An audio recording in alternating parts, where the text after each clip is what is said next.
message with the letters WM. Now, a number of knife-related incidents in the Midlands recently have led to calls by an anti-knife project for more volunteers to join them. Latest crime figures show that knife crime has actually gone down, but unfortunately in the last 2 weeks a teenager was fatally stabbed on a street, in fact on the high street in the city area, you could say, or the town area of Northfield, Birmingham. And in another part of the city here of Birmingham on that same day, 3 people were stabbed during a road rage incident in Balsall Heath. Now, a Knife Awareness Project, KAP, Knife Awareness Project, is an anti-knife initiative working with young people across the region, raising awareness of the dangers of carrying a knife. And Eric Moore is the Knife Awareness Project coordinator, with Nathaniel James, both in the studio, who is one of the co-founders. Eric, if we may start with you on this very serious subject, what was your reaction when you first heard about those 2 unrelated incidents happening on the same day? Well, it kind of, it's chilling, really, because one is too many, and to have the spate that we had a couple of years ago, which is why the project came to light, and what's been happening recently, it's kind of, it's never a good thing, you know, because the loss of the family, the loss within the community, it's needless. They're having a number of knife initiatives. I've known some of them right up to, number 10 Downing Street over the last several years. And they all seem to stutter a little bit. How did you get this one going, and what are your hopes for it? Well, it was founded in 2000. Well, ACTIOC was founded in 2009, and its managing director, Teswell White, was approached by Nathaniel after Nathaniel's cousin was tragically killed.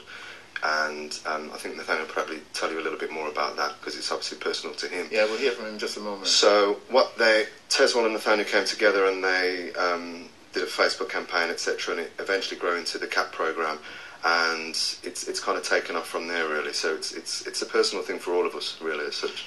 And do you think the message is getting through now? I think, well, I mean, the last 2 incidents may seem to counter that, but incidents don't always tell you what the overall trend is. Of course. Well, for us, it's about education and awareness. So we do assemblies and workshops in schools, pupil referral units, special schools, to kind of hit kids at the ground level to get them thinking and challenging their behaviour. So rather than before they even think about picking up the knife, it's not a decision that's kind of in their remit. They're always looking to do something more positive.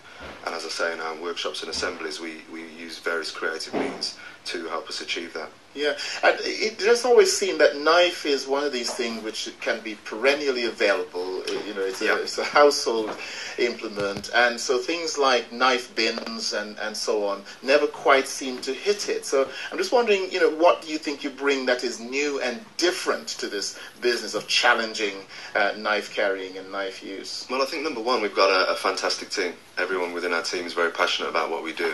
And we forged a lot of links with a lot of schools, organisations, West Mercia Police as well, to help us kind of get the message out there. So we're finding now that schools are more ingratiating to what it is that we actually do, and a lot of them have existing problems as well. So I don't think we're not alone in what we do, as it were. I understand that, and however, I think this isn't something we're going to just do for 12 months and then rest up. You've got to stay with it. This is something that needs to be out there. The education needs to be out there. Everybody needs to play their bit, whether it's the local, whether it's the police, whether it's the schools, whether it's parents, whether it's children ourselves and other organisations. We've all got a responsibility to make sure that kids are educated enough and stop hurting and killing each other. We're certainly with you on it. Yes, yeah, thank you very much for that, Eric. And so then to you, Nathaniel, who you're one of the co-founders for KAP. But tell us then about your personal story of what inspired you to say, I've got to do something more than sit and be bereft of the loss of a family member. Yeah, well, basically, 11 years ago, my cousin was fatally stabbed. He was from Ladywood. And basically, that ripple effect, it affected all of my family. So basically, I teamed up with Teswell White because I want people to know the consequences of somebody getting killed. And, so basically we sat down for 7 months, and we built this project. But the main thing is that we want the project to be sustainable. I didn't want to just go into schools and just be like, oh, hello, with a knife awareness project, and then leave, because the problem is greater than that. The problem comes down to poverty. The problem comes down to, you know, a lack of opportunities in the areas. Well, I mean, someone listening though would say, well, we've always had lack of opportunities. There's always been poverty. There's always been an injustice. Some, you know, the rich are rich and the poor are poor, and they haven't felt to take up a knife. So, how do you change someone's thinking when they have that type of argument to you? Well, basically, that's why we do the workshops. We're aiming to change the mentality of the young youth coming up, to make them understand that there's a lot more out there for them to do. And that's why when we say activating creative talent, that is what our main aim is. Through youth violence and through the KAP, we aim to activate their talent so that they can understand that, you know what, I can go out there and I can be anything that I want to be. I don't have to resort to crime. Do you know what I mean? And so then what give us some examples then of some of the things that you are doing where you said you want to tap into their creative energy, their creative talent. Okay, so the first thing that we do when we go into the schools, we do an assembly, which is basically I get up and I do a spoken word where I talk about my cousin, I talk about the ripple effect of how it affected all of my family, and then I'll do a short rap, because when my cousin passed away, I turned to music, so it was more like that was my outlet. Instead of like being angry and thinking, oh, let me carry a knife and let me go out there and avenge my cousin, I thought, you know what, let me do something constructive. And then after we go into, we do workshops where that's more intensive, where we look at youth violence on a whole, and we really challenge the behaviours and challenge a lot of stuff that's going on. So what are you then hearing from some of the young people that are coming across where they may be just, you know, dead set on and thinking, I don't care what you're saying, you know, it's my man's them, my man out the street. If anyone look at him too tough, you know, the world that I work in, I've got one particular student where it's just, he's not even walking street, he's in and out of a taxi, he ain't playing because he, you know, for him, he cannot see any difference. So what is it, are they convinced that they'll change in their mindset and their thinking? I think what it comes down to, and what we've learned, that is because obviously my story is very raw, we have other peoples that come in with us, and their stories are very raw as well. So it's one thing saying, oh, don't do this, don't do that, but then if we show them like the paths that you could go down, you know, we have me, the ripple effect, somebody that's grieving, then we have somebody that's actually been stabbed and he survived, and we have somebody that's actually done a stabbing that's come out of the other side and now he's going into school. So when we're sitting there in a circle and talking to them, we see it in their eyes, you see it in their face, how much they're like, whoa, like this is like reality.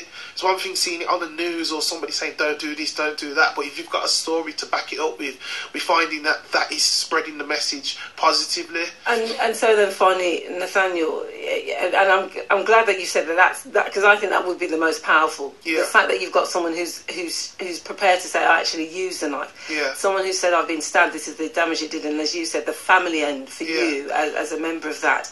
Are you encouraged that to a degree it's going down, despite the sad stories of the last 2 weeks of those lives being lost in Borsall Heath and Northfield? Yeah, because at the end of the day, like we were saying, like this project we've mapped out, like we don't want it to just be like a hit and miss. We want this to carry on.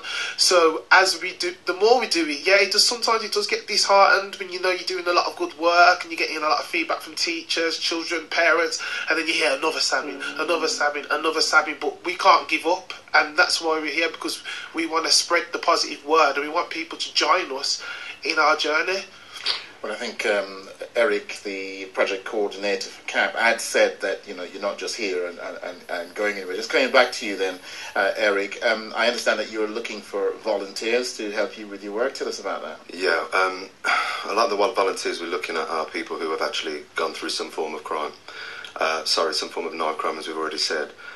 So they bring that passion to it. Whether they've used it or been affected by it. Yes, obviously if they've used it, it's someone who's coming out the other side rehabilitating. But it brings that passion to what we actually do, as it were. And how can people get in touch with you if they'd like to come alongside you? Well, they can go to Facebook /Knife Awareness. They can get us on Twitter @Knife Awareness, or they can go to our website, which is www.actcic.org.uk. Well, needless to say, again, very serious subject, but we've been pleased that you've been able to come in tonight, both you, Eric and Nathaniel, of KAP, an Knife Awareness Project. And we wish you well with the work you do. Our young people are precious, and we need to help them not get into prison for using a knife and not being affected by a knife by being stabbed by it. That's Thanks very much. Thank you. Fascinating to have had that conversation. If you have been affected